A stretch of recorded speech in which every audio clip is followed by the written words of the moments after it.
تو آپ یہ جانتے ہیں کہ کسی کا کوئی محبوب فوت ہو جائے، کوئی پیارا فوت ہو جائے تو اس کو کتنا بڑا صدمہ ہوتا ہے، اور پیارے بھی ایسے ہوں، نبی اور ان کے صاحبزادے اولیاء اللہ. ایک صاحب ایمان کو نبی کے ساتھ زیادہ محبت ہوتی ہے اپنے خاندان کے مقابلے میں. ہوتی ہے کہ نہیں ہوتی؟ جو صحیح قسم کے اولیاء اللہ ہوتے ہیں، ایک مومن کو اپنے خاندان کے لوگوں کے مقابلے میں ان سے زیادہ محبت ہوتی ہے. آپ کو ہے کہ نہیں؟ الحمدللہ، اللہ کا شکر ادا کریں کہ اللہ تعالیٰ نے یہ جذبہ دیا ہے کہ نبی کے ساتھ بھی محبت اور اللہ کے ولیوں کے ساتھ بھی محبت اللہ اس پر قائم رکھے. لیکن ساتھ یہ دعا بھی آمین کہیں کہ اللہ ان کی اتباع بھی نصیب فرمائے. حضرت شیش اور ان کے صاحبزادوں کے انتقال کے بعد قوم کو اس قدر صدمہ ہوا کہ وہ روتے ہی رہتے دن رات، ان کے فراق میں، ان کی جدائی میں. قوم کے اس صدمے کو دیکھ کر ابلیس لعین، جو انسان کا ازلی دشمن ہے، اس نے ہمدرد اور خیرخواہ کے روپ میں آ کر قوم کو یہ سبق پڑھایا کہ تمہیں ایک طریقہ بتاتے ہیں، وہ اگر طریقہ اختیار کر لیں تو آپ کو کچھ ان کی جدائی کا جو صدمہ ہے اس میں کچھ سکون مل جائے گا، اطمینان پیدا ہو جائے گا. وہ یہ کہ ان کی مورتیاں بنا لیں اور سامنے رکھیں. جب بھی آپ عبادت کریں تو عبادت خانے کے اندر رکھ لیں، ان پر نظر پڑتی رہے گی تو اطمینان ہوتا رہے گا. چنانچہ شیطان کا یہ پہلا وار کارگر ثابت ہوا. مورتیاں بنا لی گئیں، واقعتاً کچھ نہ کچھ تسلی ہو گئی. اس زمانے میں چونکہ فرصت نہیں ہے، کیمرے ایجاد ہو چکے ہیں تو لوگ تصویریں بنا لیتے ہیں. اس زمانے میں مورتیاں بناتے تھے، پتھروں پر بنائی جاتی، کتنا ٹائم لگتا ہوگا. چنانچہ شیطان کے کہنے پر مورتیاں بن گئیں اور وہ سامنے رکھتے، کچھ تسلی ہوتی ان کو. ابھی تک شرک نہیں داخل ہوا تھا، لیکن جس زمانے میں یہ مورتیاں بنی، وہ لوگ جب دنیا سے چلے گئے، ان کے بعد ان کی نسلیں آئیں، پھر ان کی نسلیں آئیں. آہستہ آہستہ شیطان نے پھر ان کے ذہنوں میں ایک نیا تصور ڈالا کہ تمہارے بڑے ان کی پوجا کرتے تھے، ان کے مشکل کشا بھی یہ تھے اور حاجت روا بھی یہ تھے. آپ جانتے ہیں کہ ہر زمانے میں ہر انسان کو کوئی نہ کوئی مشکل پیدا ہوتی ہے، اور ہر انسان چاہتا ہے کہ میری مشکل کہیں نہ کہیں سے حل ہو جائے.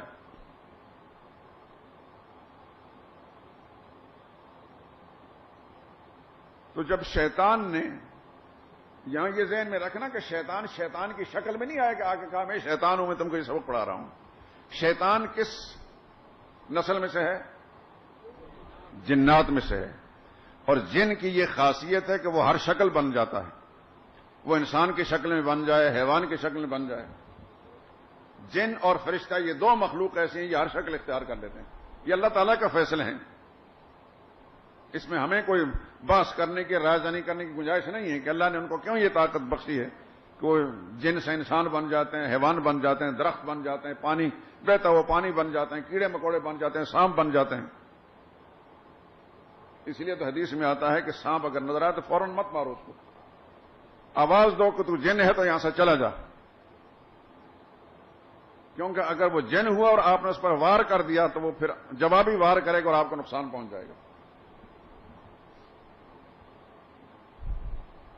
چنانچہ ایک صحابی کا واقعہ آتا ہے، اس وقت تک رسول اللہ صلی اللہ علیہ وسلم کا یہ فرمان اس تک نہیں پہنچا تھا. گھر میں کہیں سے سانپ نظر آیا، اس کی بیوی بیچاری، اس نے گھبراہٹ کے مارے اس کو بتایا کہ وہاں سانپ نکلا ہوا ہے. وہ آتے ہی اس نے، اس کے پاس تیر کمان تھا، اس تیر کے وار کی، اس سانپ کو لگا، وہ تو تڑپنے لگا، لیکن وہ اس نے اچھل کر اسی صحابی کے پیشانی پر ڈنگ مارا، سانپ بھی مر گیا اور وہ صحابی مر گئے. اس لیے کسی جگہ بھی سانپ نظر آئے تو مسئلہ شریعت کا یہ ہے کہ فوراً مت وار کریں، ایک دو آوازیں دیں کہ تو جن ہے تو چلا جا، اور جن ہوا تو واقعتاً چلا جائے گا۔ اگر دو چار دفعہ کہنے سے وہ نہیں جاتا تو پھر اس کو ماریں، پھر کوئی نقصان نہیں ہوگا۔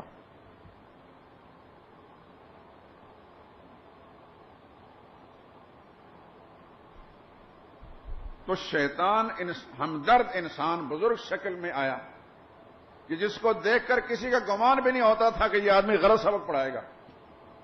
آج اگر کوئی بزرگ صورت آپ کو مل جائے، کوئی پیر صاحب کی شکل میں، دو چار چیلے بھی آ کے پیچھے ہوں، وہ آ کر تو آپ تو دیکھتے ہی جھک جھک کر اس کو سلام کریں گے۔ ویسے بھی مسئلہ بھی یہ ہے کہ ہر مسلمان کے بارے میں اچھا گمان رکھے، اور اگر کوئی بزرگ شکل نظر آئے تو اس کے ساتھ احترام سے پیش آئے۔ مسئلہ یہی ہے۔ یہ الگ بات ہے کہ اندر کیا ہے یہ تو اللہ جانتا ہے یا وہ جانتے ہیں۔ تو وہ بزرگ کی شکل میں، ہمدرد کی شکل میں آ کر اس قوم کو سبق پڑھایا کہ تمہارے بڑے ان کی پوجا کرتے تھے، ان سے مرادیں لیتے تھے، ان کی مشکلیں سے حل ہوتی تھیں۔ انہوں نے کہا یہ اللہ والا بتا رہا ہے تو بات یہی ہوگی۔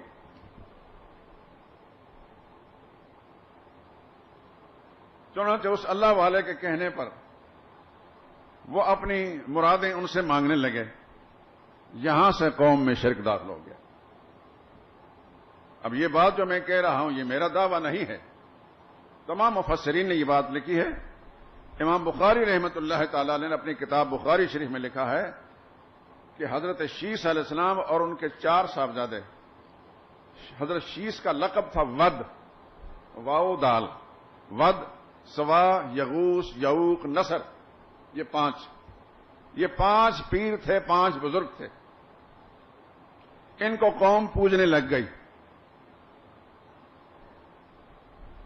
تو نوح علیہ الصلوۃ والسلام کے جواب میں قوم کے جو بڑے سرغنے تھے انہوں نے کہا لا تذرن آلہتکم،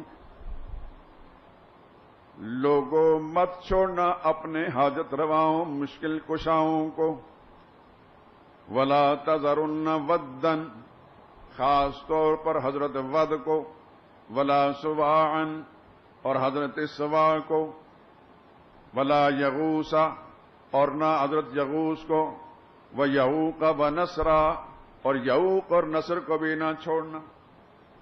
ان 5 تن پاک کو نہ چھوڑنا۔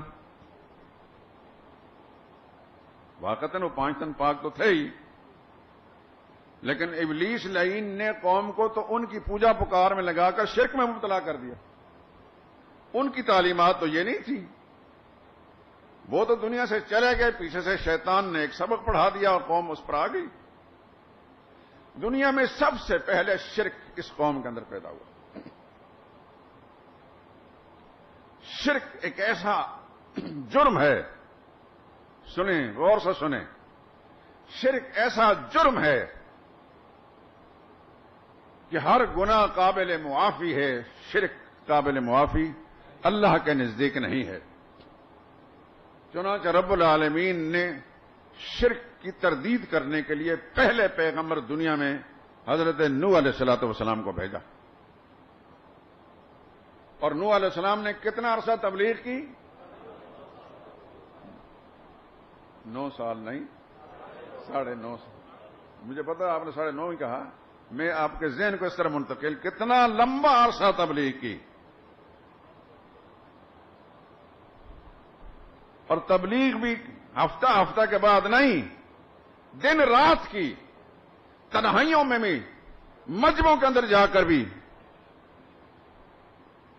ثم انی دعوتہم جہارا واعلنت لہم واسررت لہم اسرارا، کھلا بھی میں نے کو اللہ کے دین کی دعوت دی، تنہائیوں کے اندر جا کر ایک ایک کو پکڑ کے بھی خدا کے دین کی طرف بلایا، رات کو بھی بلایا، دن کو بلایا، 950 برس تک اللہ کا پیغمبر اللہ کی توحید کا پیغام سنا رہا۔ تو پھر نتیجہ کیا نکلا؟ یہ بھی آپ کے ذہن میں رہنا چاہیے۔ ہمیں سیرت اور تاریخ کی کتابوں سے جو کچھ ملتا ہے وہ یہ ہے کہ نوح علیہ الصلوۃ والسلام پر ایمان لانے والے 80 افراد سے زیادہ نہیں تھے، یعنی 100 تک تعداد نہیں پہنچی۔ کیا نبی نے اپنی محنت میں کمی کی تھی؟ اتنا لمبا عرصہ کسی اور نے تبلیغ کی ہے یا ممکن ہے؟ اور پھر دن رات. لیکن آپ اندازہ کیجئے کہ وہ قوم کتنی سرکش ہو چکی تھی.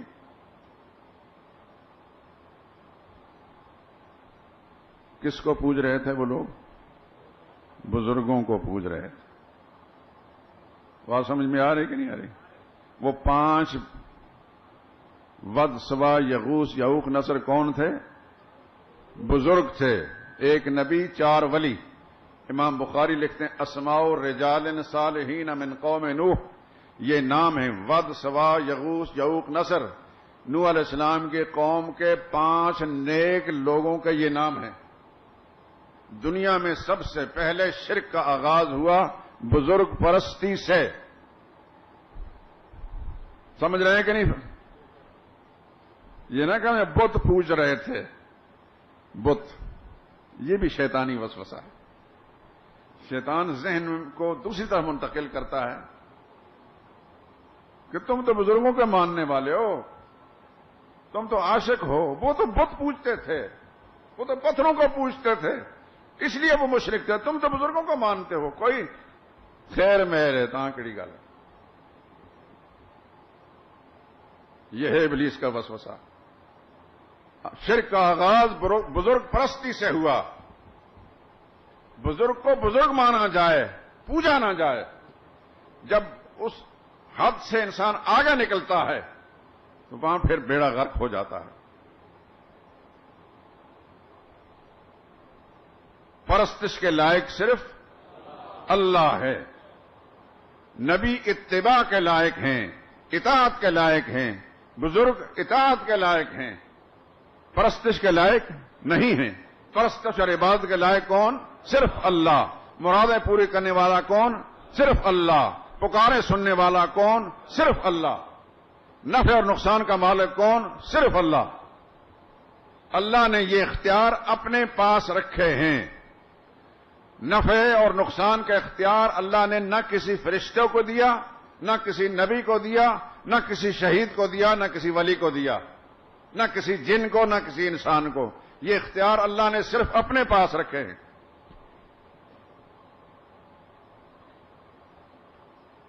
تو پھر ہوا کیا؟ جب نوح علیہ السلام کی بات نہ مانی اس قوم نے، اس قوم کے ساتھ اللہ نے کیا معاملہ کیا؟ وَأُوحِيَ إِلَىٰ نُوحٍ أَنَّهُ لَن يُؤْمِنَ مِن قَوْمِكَ إِلَّا مَن قَدْ آمَنَ. 950 سال تقریر، تبلیغ، دن رات کرنے کے بعد بھی جب قوم کے لوگوں نے بات نہ مانی تو اللہ نے پھر پیغمبر کو وحی بھیجی. اللہ نے پیغام بھیجا انہو لن یؤمن من قومک. میرے پیغمبر نوح علیہ السلام، تیری قوم کے لوگ جتنے مسلمان ہو گئے وہ ہو گئے، اس کے بعد کسی اور نے ایمان نہیں لانا. صاف اللہ نے اطلاع دے دی. اللہ کو سب پتا تھا کہ کس نے مسلمان ہونا ہے، کس نے نہیں ہونا. جب قوم سے نوح علیہ السلام مایوس ہو گئے تو اب اللہ کی بارگاہ میں دامن پھیلا کر یوں درخواست کرتے ہیں، رب لا تذر علی الارض من الکافرین دیارا. میرے پالنے والے، اتنا لمبا عرصہ تبلیغ کرنے کے باوجود بھی انہوں نے میری بات نہیں مانی، حالانکہ میں ان کی ہمدردی کے لیے بات کر رہا تھا. یا اللہ، میری التجا و درخواست ہے کہ ان کافروں میں سے کسی ایک کا گھر بھی اس زمین پر سلامت مت چھوڑ.